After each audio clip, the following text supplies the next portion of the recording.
타석 사상으로 풀이한 도마복음 신화를 벗은 예수 68번째 시간입니다.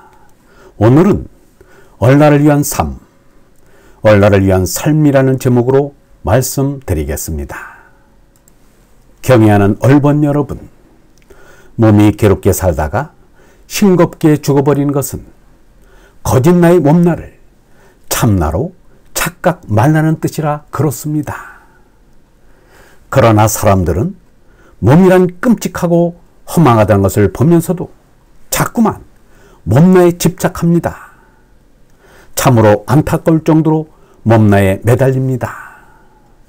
죽을 고비를 넘겨보아야 몸나가 아무것도 아님을 알게 되고, 사랑하던 이를 잃어보아야 몸나가 돛본 돛개비요 헛본 헛개비인 것을 알게 됩니다.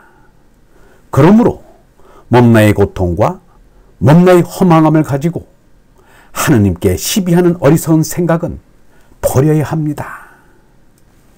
몸나의 허무와 고통은 영원한 생명인 얼날을 깨닫게 하리는 똥김이요 사랑인 것입니다. 하나님의 이러한 깊은 뜻을 잘 헤아린 장자는 다음과 같이 말하였습니다. 저 하느님께서 내 몸에 나의 얼생각을 실어주고서 나를 힘써 살라, 나를 늙어 평안하라, 나를 주고 쉬라. 내 삶을 잘해주었으므로 이에 내 죽음도 잘해줄 것이다.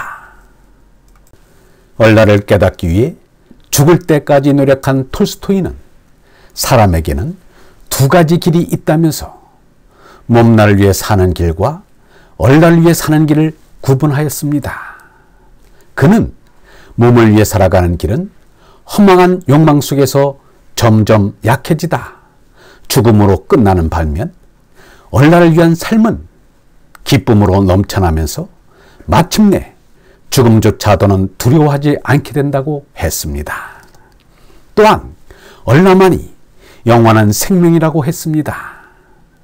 얼날을 마음속에 두고 매 순간 쫓는 사람들은 생각이 서로 같아서 유영모도 역시 이와 비슷한 말을 하였습니다. 몸은 죽지만 얼은 죽지 않는다. 얼날은 진리의 정신을 낳는 영원한 생명이다. 정신이 육체를 이겨야 성숙한 정신이 된다.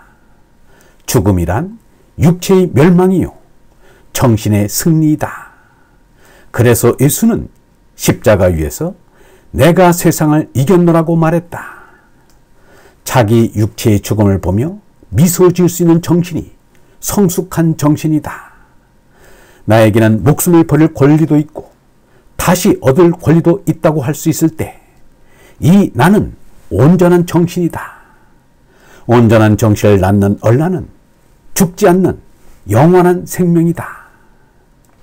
말씀 38에서 예수가 말한 내가 너에게 말하고 있는 이 말들을 너희는 자주 듣고자 하여도 그 말을 들려주는 다른 이를 갖지 못하였다. 이제 너희가 나를 찾아도 나를 볼 수 없는 날이 있을 것이다 라고 한 이 말의 뜻을 이해하게 되었을 것입니다. 만약 예수가 공간 복음에서처럼 죽은 지 사흘 만에 부활할 것이라면 이런 말을 했을 리가 없습니다.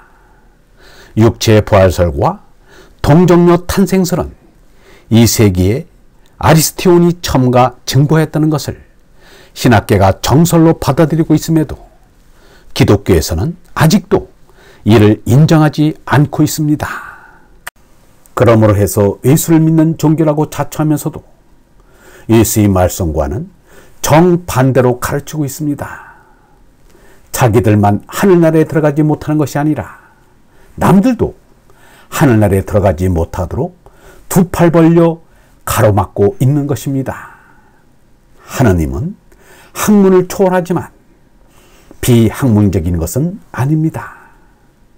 하나님의 존재는 과학을 초월하지만 비과학적인 것은 아닙니다. 학문도 하나님의 영역을 벗어나서는 안 되고 과학도 하나님을 대변해야 합니다.